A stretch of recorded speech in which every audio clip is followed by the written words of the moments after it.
আসসালামু আলাইকুম, সবাইকে স্বাগত জানাচ্ছি গ্লোবাল ভিউজে। আপনাদের সঙ্গে আছি আমি তাসনিম হোসাইন। আজ জানাবো আন্তর্জাতিক গণমাধ্যমে আলোচিত সংবাদ ও বিশ্লেষণ। ফিলিস্তিনের প্রতিরোধ আন্দোলন হামাস সাফ জানিয়ে দিয়েছে, ইসরায়েল যদি চুক্তি অনুযায়ী ৬২০ ফিলিস্তিনিকে মুক্তি না দেয় তবে যুদ্ধবিরতির দ্বিতীয় ধাপ নিয়ে তেল আবিবের সঙ্গে আর আলোচনায় যাবেন না তারা। রোববার হামাসের কর্মকর্তা মাহমুদ মারদাবি টেলিগ্রামে এক বিবৃতিতে এই সিদ্ধান্তের কথা জানিয়ে দেন। যুদ্ধবিরতি চুক্তির শর্ত অনুযায়ী বৃহস্পতি ও শনিবার গাজা থেকে ৪ ইসরায়েলির লাশ ফেরত এবং ৬ বন্দির মুক্তির পর ৬২০ ফিলিস্তিনিকে মুক্তি দেওয়ার কথা। কিন্তু সর্বশেষ বন্দি বিনিময়ের সময় হামাসের আয়োজনকে অপমানজনক আখ্যা দিয়ে ওই ফিলিস্তিনিদের মুক্তি স্থগিত করেন ইসরায়েলের প্রধানমন্ত্রী নেতানিয়াহু। মাহমুদ মারদাবি বলেন, ইসরায়েল যেন তাদের প্রতিশ্রুতি পালন করে এবং ৬২০ ফিলিস্তিনিকে মুক্তি দেয়।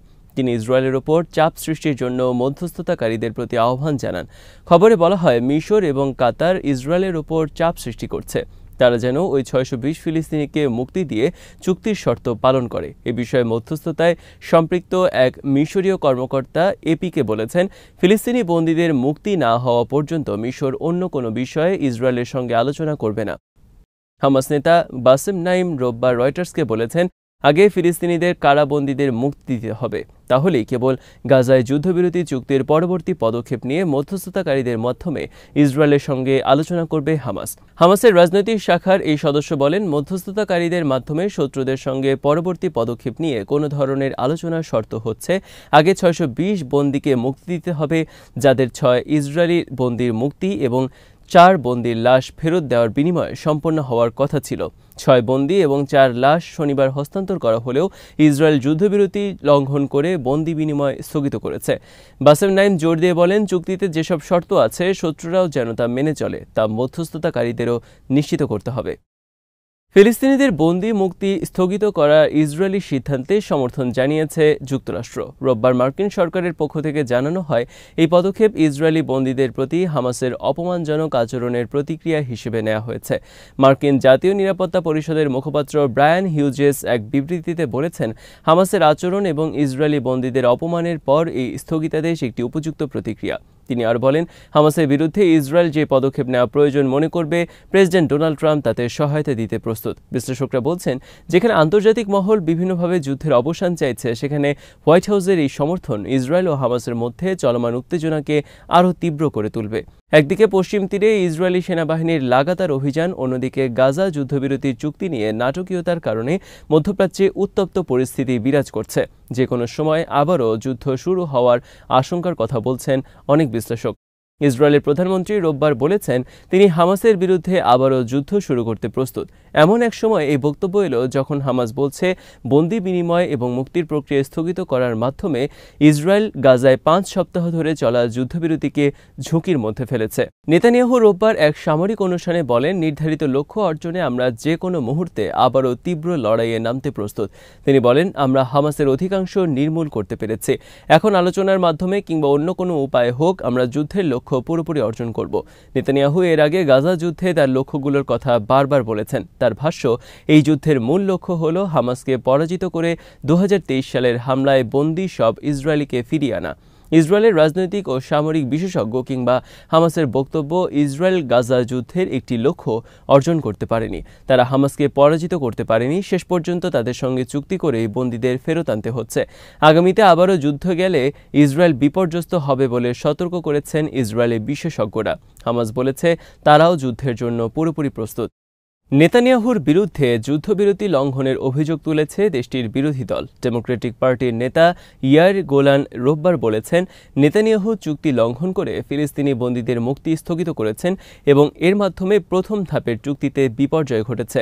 গোলান এক টুইট বার্তায় উল্লেখ করেন, আমরা আগেই সতর্ক করেছিলাম তিনি যুদ্ধবিরতি নস্যাৎ করতে চান, শেষ পর্যন্ত তাই করলেন। এই বিরোধী নেতা হুঁশিয়ারি দিয়ে বলেন, আমাদের ভাই বোনদের জীবন হুমকিতে ফেললে বিরোধী দল প্রধানমন্ত্রীকে তার পদে থাকতে দেবে না। তিনি নেতানিয়াহুর উদ্দেশ্যে বলেন, তুমি যদি চুক্তি ধ্বংস করো তবে সবকিছু অগ্নিগর্ভ হয়ে উঠবে। লেবাননের প্রতিরোধ আন্দোলন হিজবুল্লাহর সাবেক মহাসচিব হাসান নাসরুল্লাহর জানাজায় অংশ নিয়েছেন লাখ লাখ মানুষ।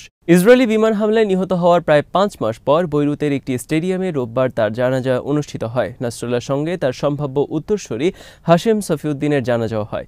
নাসরুল্লাহর মৃত্যুর পর বৈরুতের শহরতলিতে ইসরায়েলি হামলায় তিনি নিহত হয়েছিলেন।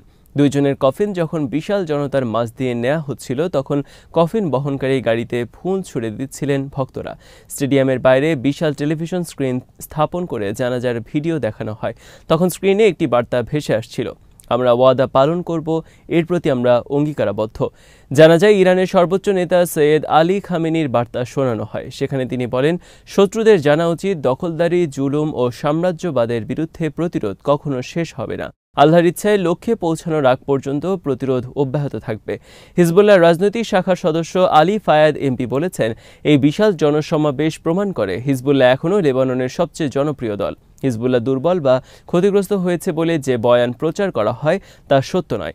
জানা যায়, ইরানি পার্লামেন্টের স্পিকার মোহাম্মদ বাকের কালিবাফ এবং পররাষ্ট্রমন্ত্রী আব্বাস আরাকচি উপস্থিত ছিলেন। লেবাননের স্পিকার এবং প্রেসিডেন্ট ও প্রধানমন্ত্রী ও প্রতিনিধিরাও জানাজায় অংশ নেন। হিজবুল্লাহ নাসরুল্লাহর পথেই চলবে, এমনটাই ঘোষণা দিয়েছেন সংগঠনের মহাসচিব শেখ নাঈম কাসেম। প্রতিরোধ আন্দোলনে শহীদদের আত্মত্যাগ বৃথা যেতে দেবেন না বলেও উল্লেখ করেন তিনি।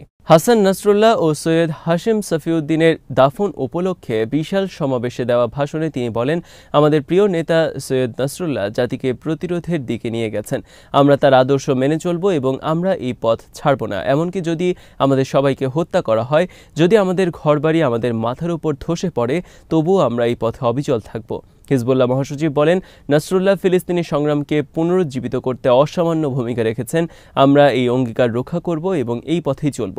তিনি বলেন, গাজাকে সমর্থন করা হিজবুল্লাহর আদর্শের অংশ এবং লেবানিজ যোদ্ধারা ফিলিস্তিনের মুক্তির লড়াইকে সমর্থন দেওয়া অব্যাহত রাখবেন। শেখ কাসেম এ সময় গাজায় ইসরায়েলি বর্বরতা এবং যুদ্ধবিরতি নিয়ে নেতানিয়াহুর নোংরা আচরণের তীব্র নিন্দা জানান।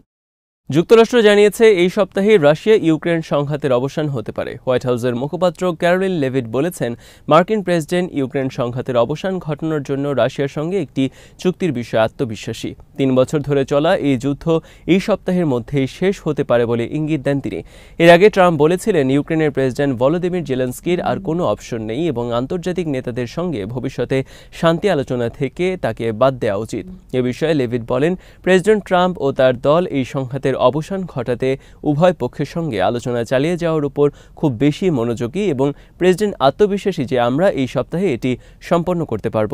তিনি জানান, মার্কিন জাতীয় নিরাপত্তা উপদেষ্টা মাইক ওয়ালস এই সপ্তাহান্তে একটি চুক্তিতে পৌঁছানোর লক্ষ্যে দিন-রাত কাজ করে যাচ্ছেন এবং অর্থমন্ত্রী স্কট বেসেন্ট নিজেও খনিজ ব্যবহার নিয়ে ইউক্রেনের সঙ্গে একটি প্রস্তাবিত চুক্তির বিষয়ে আলোচনা চালিয়ে যাচ্ছেন। এদিকে ইউক্রেন শিগগিরই খনিজ চুক্তি মেনে নেবে বলে আশা প্রকাশ করেছেন ডোনাল্ড ট্রাম্প। এই বিনিয়োগ যুক্তরাষ্ট্রের প্রতিরক্ষা তহবিলের কিছু ক্ষতি পুষিয়ে তুলতে পারবে বলে মন্তব্য করেন তিনি। অন্যদিকে ইউক্রেনে শান্তি ফেরানোর প্রয়োজনে প্রেসিডেন্ট পদ ছাড়তে রাজি আছেন জেলেনস্কি। পশ্চিমা সামরিক জোট ন্যাটোতে ইউক্রেনের প্রবেশের বিনিময়ে ক্ষমতা ছাড়তে প্রস্তুত বলে জানান তিনি। রোববার কিয়েভে এক সংবাদ সম্মেলনে জেলেনস্কি বলেন, মার্কিন প্রেসিডেন্টকে ইউক্রেন সংকটের মধ্যস্থতাকারীর চেয়ে ইউক্রেনের অংশীদার হিসেবে বেশি দেখতে চান তিনি। এর আগে ট্রাম্প তাকে স্বৈরশাসক হিসেবে আখ্যা দিয়েছিলেন। এ প্রসঙ্গে জেলেনস্কি বলেন, একজন স্বৈরশাসকই কেবল স্বৈরশাসক শব্দের ব্যবহারে বিরক্ত বোধ করবেন। আমি তা নই, আমি নির্বাচিত বৈধ প্রেসিডেন্ট। আজ এখানেই শেষ করছি। সবাই ভালো থাকুন, সুস্থ থাকুন আর দেখতে থাকুন বিডি ভিউজ। চ্যানেলটি ভালো লাগলে সাবস্ক্রাইব করুন, সংযুক্ত থাকুন আমাদের ফেসবুক পেজে। আল্লাহ হাফেজ।